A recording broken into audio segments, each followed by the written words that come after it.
Self-improvement is masturbation. Now self-destruction. Excuse me. Wait, Tyler. I've been reading daily, I've been hitting the gym, I got a promotion last week, and you are saying that this path of self-improvement is wrong? Sticking feathers up your butt does not make you a chicken. In the world of personal development, we are constantly being drawn to one of the following extremes: the hopeless loser or the cosmopolitan finished product. Let's take a look at these two mentalities. Number 1. The hopeless loser. This attitude towards self-development is deeply embedded in feelings of fear, inadequateness, unworthiness, and low self-esteem. It's the mindset where the individual believes that he or she is absolutely worthless and has to redeem themselves by a constant self-punishment, usually in the form of hard work. This person doesn't really enjoy or even see a deeper meaning in the whole self-improvement endeavor, but rather uses it as an escape from feelings of worthlessness and hopelessness. It's the attitude inherited from the archetypal strict disciplined father coming from a military background, which in itself is often a place full of either insecurity or inflated egos. This mindset is usually adopted rather by men, although not always. A person who adopts this mentality often reaches great success in their career and relationships, but remains feeling like a loser nonetheless. He or she never takes credit for the hard work they have done. The flower has grown, but the seed remains small and fragile. Number 2. The cosmopolitan's finished product. On the other side of the same spectrum, there is a mentality of I love and embrace all of me. I love and embrace all of me. I am radiant. This attitude is founded on the forced belief that you are a finished product. You are great already. It states that you are absolutely perfect just the way you are, that you are made in God's image.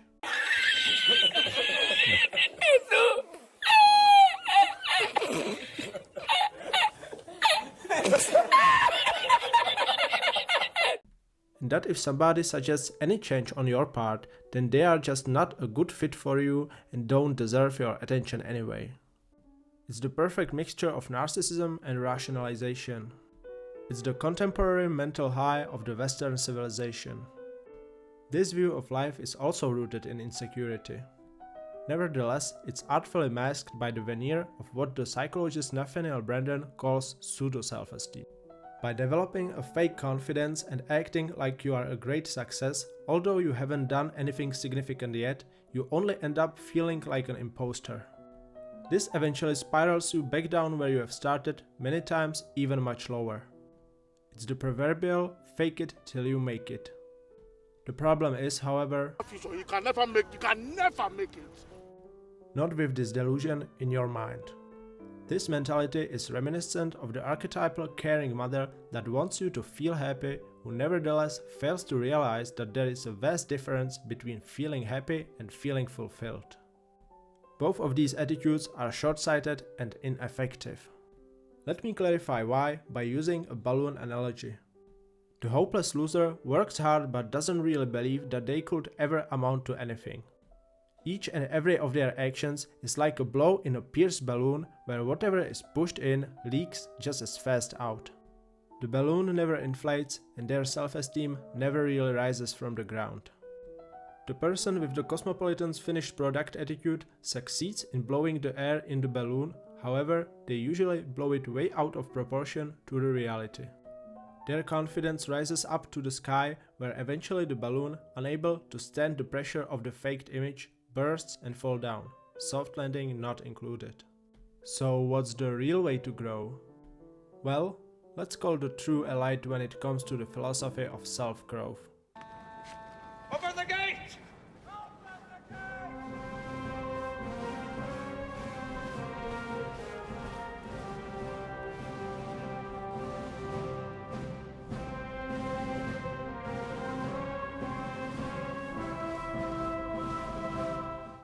The two types we just went through represent two extremes of the same spectrum. Each of them is based on a different emotion. The hopeless loser goes through their life fueled by self-hate. On the other side, the finished product person makes self-love and self-admiration their mantra. But there is only one true way to build a firm and lasting self-esteem. It's the way of self-overcoming, self-creation via self-destruction. It's what we would call tough love. Or in Nietzsche's words, man is something that shall be overcome. Man is a rope tied between a beast and overman, a rope over an abyss. Nietzsche's way to self-improvement is based on what the writer Robert Greene calls negative capability. It's the ability to hold two opposing and contradicting ideas or views at the same time.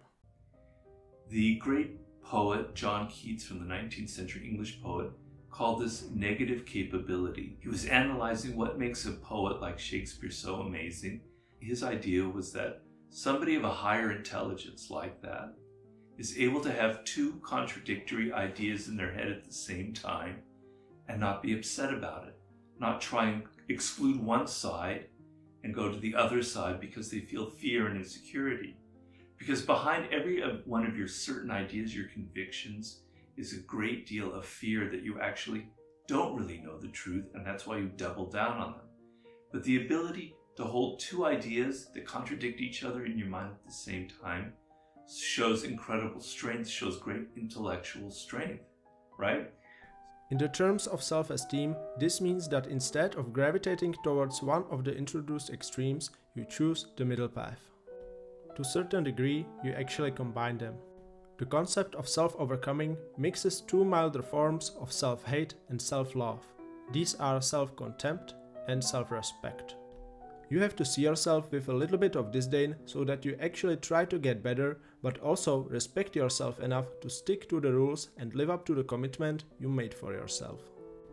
Nietzsche's philosophy is based on overcoming our lower self, which is constantly gravitating towards nihilism and hedonism, and reaching our higher self, which is hallmarked by courage, rationality, and ambition.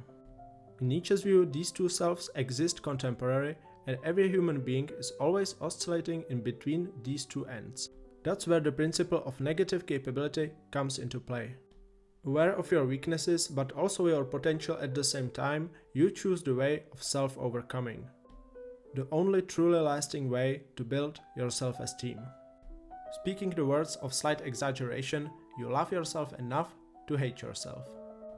You come neither from the place of hopelessness or self-delusion, but rather a detached self-assessment. From a place where self-acceptance meets ambition. You accept your flaws, take pride in your strengths, and proceed to work hard on what you value the most instead of what others say or think. You base your self-esteem on the effort you put in, not on the appraisal of those around you. In summary, Nietzsche's way of self-overcoming can be distilled into two key ingredients: self-belief and rational, detached self-evaluation. Because as we have seen, the extremes get us in the long-term nowhere. Human self-esteem is an immensely complex topic and deserves much more elaboration than I could fit in this video, but adopting Nietzsche's self-overcoming philosophy is one of the best steps to build true self-confidence. If you enjoyed this topic, please let me know in the comments below. Every opinion is greatly appreciated, as this allows me to serve you better by tailoring my content to your interests. Thank you for watching, and see you soon, fellow thinker.